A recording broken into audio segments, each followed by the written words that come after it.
안녕하세요. 부산대학교 정보컴퓨터공학부 2024 정기 졸업과제 팀 T1 민영대입니다.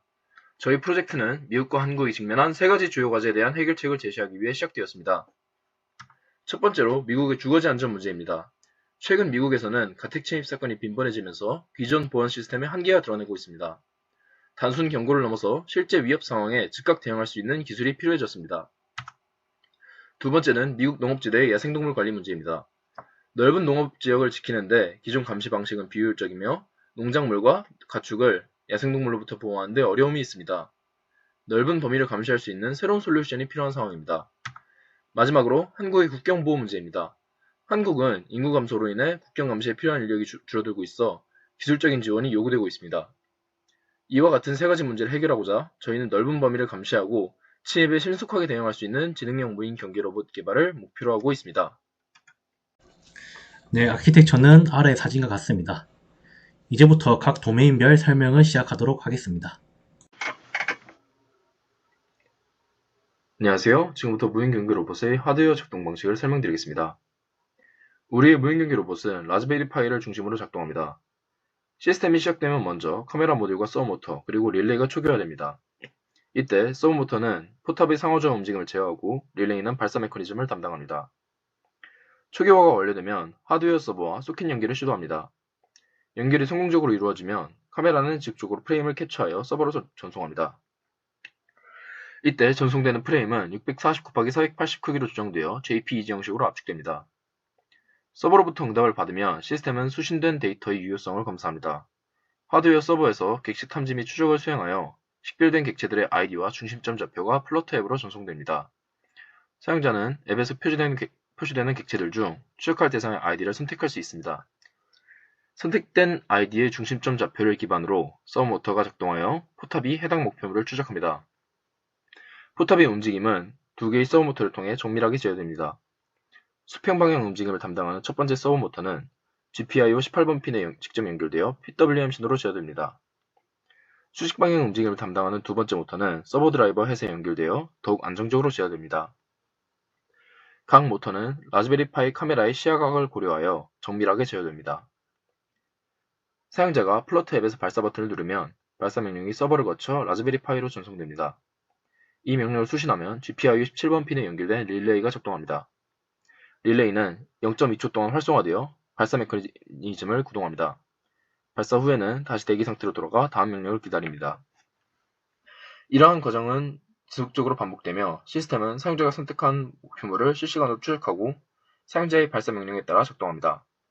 모든 동작은 서버와의 통신을 통해 원격으로 제어되며 사용자는 플러터 앱을 통해 시스템을 효과적으로 제어할 수 있습니다. 하드웨어 서버에 대해서 설명드리도록 하겠습니다. 먼저 메인 함수에는 사용자 앱인 프론트엔드와 연결을 위해 주고받기 위한 플라스크 서버를 열고 라즈베리 통신을 위해 소켓 연결을 활성화하며 백엔드 서버와 연결을 위해 웹소켓을 활성화합니다.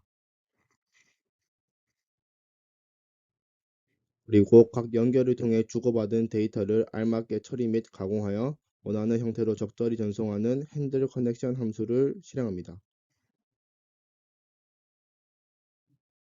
핸들 커넥션을 보면 처음 소켓 통신을 통해 라즈베리 파이에게 실시간 이미지 데이터를 receive frame 함수를 통해 받아옵니다. 해당 함수는 프레임 데이터 크기와 실제 이미지를 함께 보내기 때문에 먼저 4바이트를 읽어 데이터 크기를 가져온 후 해당 데이터 크기만큼 데이터를 수신하여 원하는 이미지를 디코딩합니다. 그 다음 읽은 프레임을 저희가 원하는 프레임으로 처리를 해야 합니다. 따라서 이 함수 안에 process frame 함수를 보게 되면 욜로 모델을 통해 객체를 탐지하고 딥솔트 알고리즘을 통해 해당 객체를 추적합니다. 그리고 추적 및 탐지된 객체에 대한 정보를 프레임에 입히면 오른쪽 그림과 같이 표현됩니다. 그 다음 이렇게 처리된 프레임과 탐지 및 추적된 객체들의 정보들을 웹소켓 통신을 통해 백엔드 서버로 보내줍니다.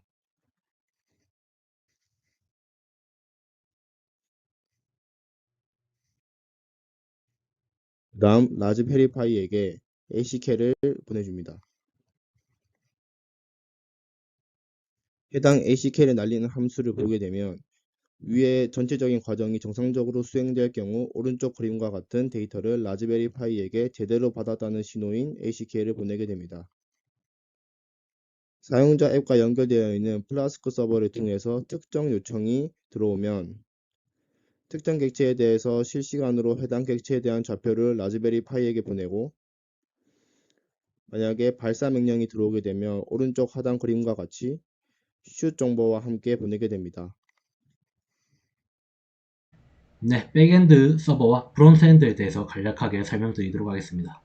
백엔드에서는 웹소켓 통신을 할 때 레지스터 웹소켓 핸들러를 통해서 파이썬과의 웹소켓 스트림과 플러터와의 웹소켓 스트림을 구분해서 구현하였습니다. 이렇게 했을 때 각각 요청에 대해서 버퍼가 터지지 않음을 확인하였고, 추가적으로 버퍼 사이즈를 5MB로 조정하였고, 적절하게 조정을 하였고, 세션 타임아웃과 비동기 중승 타임아웃을 각각 10분으로 설정하여 최대 블랙박스 동영상이 10분이 넘지 않도록 구현하였고, 그동안 세션 연결이 만료되지 않도록 각각 10분으로 구현을 하였습니다. 네. 그 다음에 이제 파이썬에서 오는 데이터가 중점좌표 데이터가 4바이트 앞에 오고, 그 다음 4바이트가 이미지 프레임이기 때문에 이것을 구분해서 받고 이미지 프레임은 저장을 하였습니다. 그런 다음에 그 이미지를 그대로 플러터에게 웹소켓 통신을 통해서 전송을 합니다. 그럼 플러터에서는 우선은 똑같이 받아서 4바이트로 나눠서 중점좌표와 이미지 프레임 나눠서 확인을 하고, 그 중점좌표의 ID 값을 이용해 가지고 ID 버튼을 실시간으로 객체가 바뀔 때마다 보여줍니다. 이때 이 ID 값이 적혀있는 버튼을 클릭하게 된다면 파이썬 서버로 요청을 해서 해당 ID 값을 가진 객체를 계속 인식해서 따라가도록 요청을 보냅니다.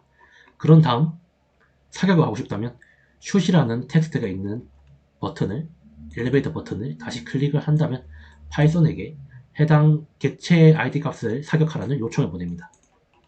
그런 다음 이 플러터에서 실시간 동영상 스트림이 끝난다는 걸 인식한다면, 저는 구현상으로 3초 동안 스트림 데이터 값이 없으면 동영상이 끝난 거라고 판단하였습니다. 그래서 3초가 지나면 블랙박스 영상 다운로드를 진행합니다. 이때는 스프링 서버에다가 블랙박스 영상을 만들라는 요청을 보냅니다. 그럼 스프링 부트 서버에서는 이제 컨트롤러에서 구현한 이 다운로드 블랙박스 비디오라는 메서드가 실행이 됩니다.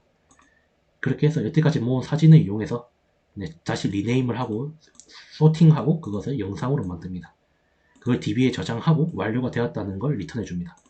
그럼 완료가 정상적으로 되었으면 이제 그 영상을 볼 수 있는 화면에서 비디오스 URL을 통해서 다시 스프링부트 요청을 보내면 DB에 있는 비디오들을 볼 수 있는 DB에 있는 비디오들을 리스트 값으로 반환해 줍니다. 그래서 그걸 클릭하면 볼 수 있는 그러한 구조로 구현을 한 상태입니다. 됩니까? 예. 움직여보세요. 네, 쏩니다. 하나, 둘, 셋. 다시. 하나, 둘, 셋.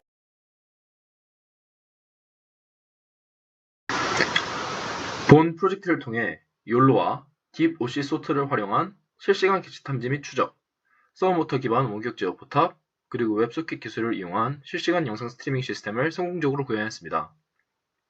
하지만 현재 시스템은 몇 가지 한계점을 가지고 있습니다. 라즈베리 파이의 제한된 연산 능력으로 인한 처리 속도의 제약, 단일 카메라 시스템으로 인한 감시 범위의 한계, 그리고 고정식 포탑으로 인한 기동성 부족 등이 그것입니다. 이러한 한계를 극복하기 위해 다음과 같은 개선 방향을 제시합니다. 첫째, 고성능 마이크로 컨트롤러 도입을 통한 시스템 성능 향상입니다. 둘째, 다중 카메라 시스템 구축으로 3D 공간에서의 정밀한 객체 추적이 가능하도록 할 것입니다. 셋째, 데이터 전송 과정에서의 엔드-투-엔드 암호화 적용으로 보안성을 강화하겠습니다. 마지막으로 현재의 고정식 포탑을 자율주행이 가능한 모바일 경계 로봇으로 발전시켜 더욱 효율적이고 유연한 경계 시스템을 구축할 계획입니다. 여기까지 T1 민영대였습니다. 감사합니다.